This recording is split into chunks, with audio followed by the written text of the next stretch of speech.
السلام عليكم البنات، ان شاء الله تكونوا كامل بخير وانتم تشوفوا في هذه الفيديو. اليوم جبت لكم وصفة البيتزا تجي بنينة وبمقادير مضبوطة وتجي خفيفة ما شاء الله. عندي هنايا بيضة، عندي 2 مغارف حليب بودرة، عندي مغرف ونص سكر، وعندي مغرف صغيرة لاليفيغ ومغرف صغيرة خمارة الخبز، كاس تاع اتاي زيت، ولتر نص لتر ماء، وعندي كيلو تاع الفارينة. هنايا في الغيسيبيون نديرو الماء، نديرو نص لتر تاع الماء، ونديرو معاها الحليب بودرة، نزيدو معاها السكر والحبة تاع البيض، نخلطوهم مليح. هنا لازم هذه العملية نخلطو السكر والحليب بودرة والبيضة مليح، ونزيدو معاهم لاليفيغ والخمارة تاع الخبز.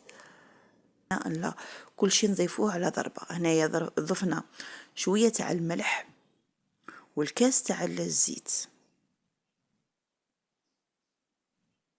ونبدو نضيفه في الفارينة بالتدريج. انا هنا الفارينة روحت غربلتها ورجعت معاكم. هنا نضيفو الفارينة بشوية ونخلطو. وهذا السوائل اللي درناهم غادي تدينا كيلو تاع الفارينة، ما غاديش يبقى لنا، خاطر هنايا راني مغربله كيلو تاع فارينة.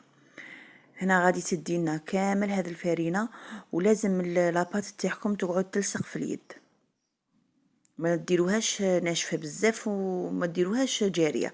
يعني هذا المقادير يدولكم كيلو تاع فارينه وتقعد لكم لاباط تلصق في اليد. وهنا كي تبدا تثقل لكم لاباط تاعكم، انا هنا دوك نقلع الفوي ونبدا نخدم بيدي. وهذه لاباط عندها لازم ترتاح على الاقل 6 سوايع، يعني يدي ليها في الليل يدي ليها الصباح. شوفوا هذه هي لاباط تاعنا اللي تحصلنا عليها، شوف هكا راهي تلصق في اليد. هنايا نديرو شويه زيت في الغيسيبيون ونخلوها ترتاح. وانا هنا دهنت يديا بشويه تاع الزيت، غير جيست لميتها برك مشي دلكتها. هذه اللاباط ما تحتاجش دلك. وهنا خلوها تريح حتى لي ضعف الحجم تاعها ونرجع معكم. وهنا نروح نوجد الدجاج تاعي اللي انا غادي نديره فوق البيتزا. هنا درت انايا زيت زيتون، هنا كيما تبغي ديري زيت ولا زيت زيتون. هنايا درت حبه تاع بصل تكون متوسطه، يعني مش كبيره بزاف، خليها تقلى مليح ونضيف عليها هذاك الدجاج تاعي. هنايا عندي فلفل وكمون وشويه تاع راس الحانوت، ونضيف لها شويه تاع الملح وندو نقلوها. وهنا بعد ما تقلى لنا الدجاج تاعنا نقلعوه هكا في طبسي، والمقله اللي قلينا فيها الدجاج نروحو نديرو فيها لاصوص. هنا نضيفو شويه تاع الزيت.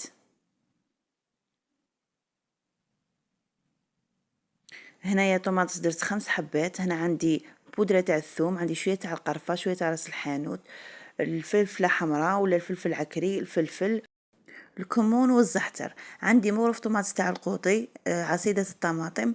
هنا عندي الكمية تاع الطوماطس اللي درتها، يعني انا درت 5 حبات طوماطس متوسطة. نزيدو لي زيبيس، نزيدو المغرف تاع الطوماطس تاع القوطي، ونقلوهم مليح فوق النار.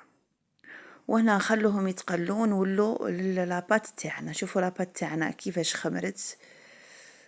هنا نديغازيها، وهنا نقسموهم على 5 كريات يكونوا في نفس الحجم. هنا لازم تحاولوا ديروهم كامل في نفس الحجم. وهنا شوفوا لاباط تاعنا كيفاش جات مهويه من الداخل، جات ما شاء الله. وهنا نبدو نلمو في الكرات تاعنا ونخلوهم ثاني هما يرتاحوا. وهنا بعد ما لمينا الكرات تاعنا نديروا عليهم هكا شويه تاع الزيت، نمسحوهم من الفوق ونخلوهم يرتاحوا حتى يضاعف الحجم تاعهم نبدو نخدموا بيهم.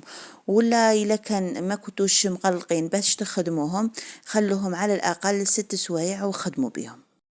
وهنا بعد ما طابت لنا لاصوص ندو نطحنوها. انا درت في الاشوار وانتيا كيما تبغي، بغيتي ديريه في البراميكسر خدمي بالبراميكسر، انا هكا نفضل الاشوار. هنا شوفوا بعد ما طحنا لاصوص تاعنا كيفاش خرجت. هنا عندي الكميه تاع الدجاج اللي قليتها، وهذا الدجاج تاع شريته من برا. يعني هكا واجد وطايب. هنا عندي شوية تاع الفيونداشي، وعندي كانت عندي كمية قليلة تاع المرقاز، وفرماج كنت مقطعة تاع كارويات، فرماج رابي، زيتون تاع الطاجين، والزيتون هذاك الكحل. وهنا بعد ما خمرت لنا لاباط تاعنا، انا جبت هنايا شويه فرينه مع شويه تاع سميد. انا نورمالمون هنايا ندير السميد الرطب، ما عنديش سميد الرطب، درت شويه تاع الفرينه وشويه تاع السميد نورمال. وهنا شفتوا لي كيفاش لاباط تاعنا ضعف الحجم تاعها، بورتو ما خليتهاش بزاف. وهنا نبدو نحلو فيها.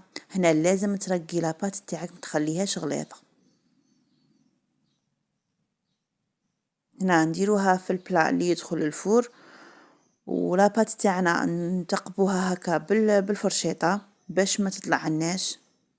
نقعدو هكا نتقبو فيها كامل صاير داير.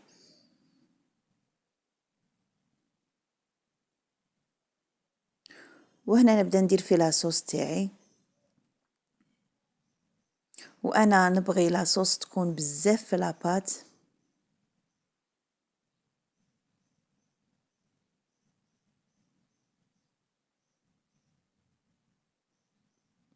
هنا كل وحده والاختيار تاعها اش تبغي دير. انايا هكا بغيت ندير هكا بالدجاج وكل شيء.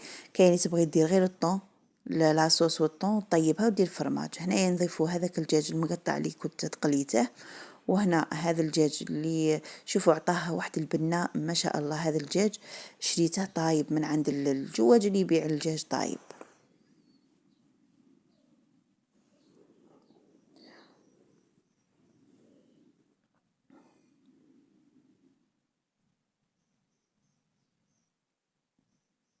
وهنا نضيف شوية تاع الكفتة مع شوية تاع المرقاز، خلطتهم. ضفنا شوية تاع الفرماج، هذا فرماج العادي تاع المثلثات كنت قطعته، مام هو عطى بنة شابة للبيتزا تاعنا. نضيفو شوية تاع الزيتون هكا بيعطيها كولير شباب.